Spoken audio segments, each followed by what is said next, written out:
மாநகராட்சியின் உருது துவக்கப்பள்ளியுடைய நூற்றாண்டு நினைவு விழா, புதிய கட்டிட திறப்பு விழா, இந்த நிகழ்ச்சிக்கு தலைமையேற்றிருக்கக்கூடிய மதிப்பிற்கும் மரியாதைக்கும் உரிய நம்முடைய மாவட்ட ஆட்சித்தலைவர் மருத்துவர் அம்மா அவர்களே, உருது துவக்கப்பள்ளியின் புதிய கட்டிடத்தை திறந்து வைத்து நமக்கு வாழ்த்துரை வழங்கிய மரியாதைக்குரிய தமிழ்நாடு வக்ஃப் வாரியத்தினுடைய தலைவர், முன்னாள் நாடாளுமன்றத்தினுடைய உறுப்பினர் ஐயா அப்துல் ரஹ்மான் அவர்களே, இந்த நிகழ்ச்சியிலே முன்னிலை பொறுப்பை ஏற்றிருக்கக்கூடிய நம்முடைய சட்டமன்ற உறுப்பினர் மரியாதைக்குரிய அண்ணன் ராமலிங்கம் அவர்களே, வணக்கத்துக்குரிய மேயர் கலாநிதி அவர்களே, மாவட்ட முதன்மை கல்வி அலுவலர் அவர்களே,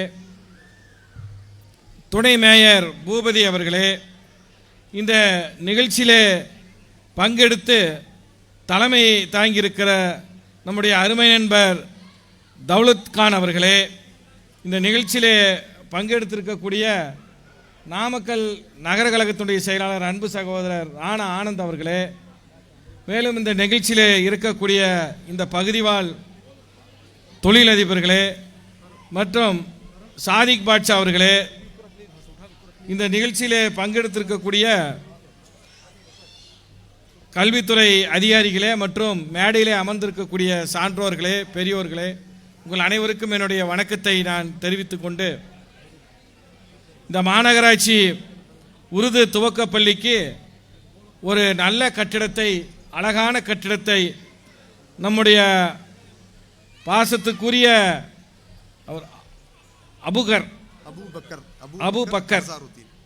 அபு பக்கர் என்கின்ற முகமது அசாருதீன் அவர்கள் கட்டி கொடுத்திருக்கிறார். அருமையான கட்டடம்.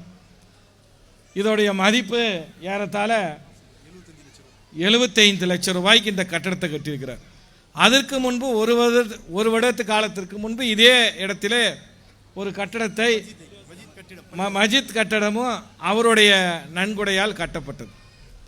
அதாவது நபிகள் நாயகத்துடைய கூற்று, இந்த உலகம் என்பது பரந்து விரிந்த உலகம். இந்த உலகத்தில் இன்பம் இருக்கும், துன்பம் இருக்கும், கவலைகள் இருக்கும், கஷ்டங்கள் இருக்கும், அனைத்தும் இந்த உலகத்திலே நிறைந்திருக்கும்.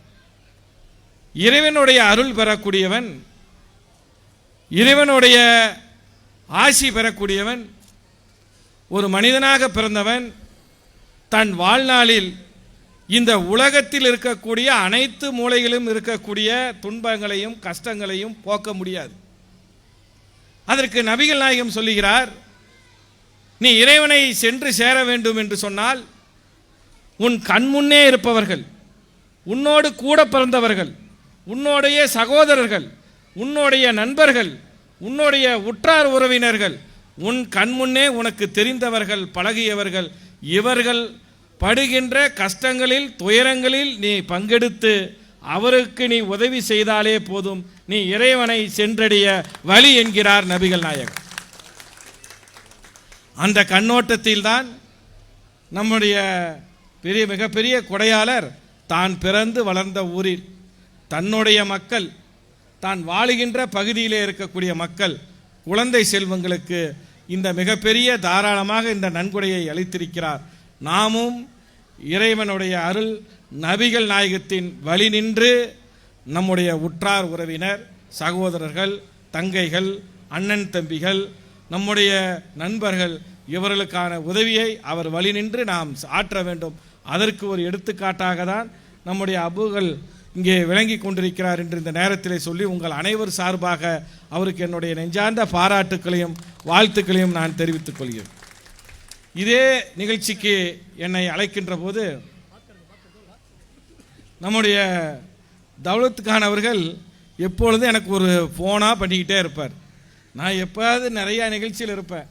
வந்த உடனே என்னை கண்ணில் பார்த்த உடனே முதல்ல ஒரு அரை மணி நேரம் என்கிட்ட சண்டை போடுவார். நான் ஃபோன் பண்ணால் நீங்கள் எடுக்கிறதில்ல, நான் பேசுனா நீங்கள் பேசுகிறதில்ல, ஏதாவது ஒன்று சொல்லுவார். அப்புறம் தான் ஒரு 4 நாளைக்கு முன்னாடி என்னுடைய அலுவலகத்திற்கு வந்து இந்த நிகழ்ச்சியிலே கலந்து கொள்ள வேண்டும் என்று சொன்னார். நான் கட்டாயம் நம்முடைய மதிப்புமிகு நம்முடைய ஐயா அவர்கள் வருகை தர இருக்கிறார்கள், அவருடைய ஆசீர்வாதத்தை எல்லாம் பெறுவதற்காக நாங்கள் வருகிறோம் என்று அவரிடத்திலே உறுதி கூறினோம். அப்பொழுது எனக்கு ஒரு நினைவு, நான் படித்த காலத்தில் என்னோடு படித்த நண்பர் அலாவுதீன் நல்ல படித்த மாணவனாக எங்களோடு இருந்து ஒரு வேலை வாய்ப்பு கிடைத்து பெங்களூருக்கு செல்கிறார். அங்கு பெங்களூர்லே ஒரு மிகப்பெரிய கம்பெனியில் ஒரு மிகப்பெரிய நிர்வாகியாக மேலாளராக இருக்கிறார். அவருக்கு திருமணமெல்லாம் ஆகி குழந்தைகள்லாம் இருக்கிறது. அவர் ஒரு நாள் எப்பொழுதும் மதிய உணவுக்கு தன்னுடைய வீட்டிற்கு அலாவுதீன் காரிலே தான் வந்து வீட்டிற்கு மதிய உணவுக்கு வருவார். அன்று அவர் கார் இல்லாதனால் நடந்து தன்னுடைய வீட்டிற்கு வருகிறார். உணவு அருந்திவிட்டு மீண்டும் அவர் தன்னுடைய அலுவலகத்திற்கு திரும்புகின்ற போது பெங்களூரில் ஒரு தண்ணி லாரி வந்து அந்த விபத்திலே அவர் மாட்டி தன்னுடைய உயிர் அதே இடத்திலே பிரிகிறது. இது ஏறத்தாழ ஒரு 15 வருடங்கள் இருக்கும். இவர் வருகின்ற போது எனக்கு அலாவுதீனுடைய நினைவு தான் வந்தது. அதனால் அந்த அலாவுதீனுடைய நினைவாக நாம் எதையாவது செய்ய வேண்டும் என்று சொன்னபோது தான் அவர் இங்கே நாம் இந்த உணவுப் பொருளை வழங்க வேண்டும் என்று எனக்கு அந்த தகவலை தெரிவித்தார். அந்த வாய்ப்பும் இன்னைக்கு நம்முடைய தௌலத் கான் அவர்கள் எனக்கு ஏற்படுத்தி கொடுத்திருக்கிறார். அதற்கும் உங்கள் அனைவரும் சார்பாக என்னுடைய நன்றியை நான் அவருக்கு தெரிவித்துக் கொள்கிறேன். இந்த நிகழ்ச்சியை மிக சிறப்பாக ஏற்பாடு செய்த அத்தனை பேருக்கும் நன்றி தெரிவித்து ஏறத்தாழ 3 மணி நேரமாக இந்த நிகழ்ச்சி நடக்குது. எல்லாருக்கும் பசி நெருங்கிடுச்சு. அதனால் இத்தோடு என்னுடைய உரையை முடித்து வாய்ப்புக்கு நன்றி கூறி விடைபெறுகிறேன். நன்றி, வணக்கம்.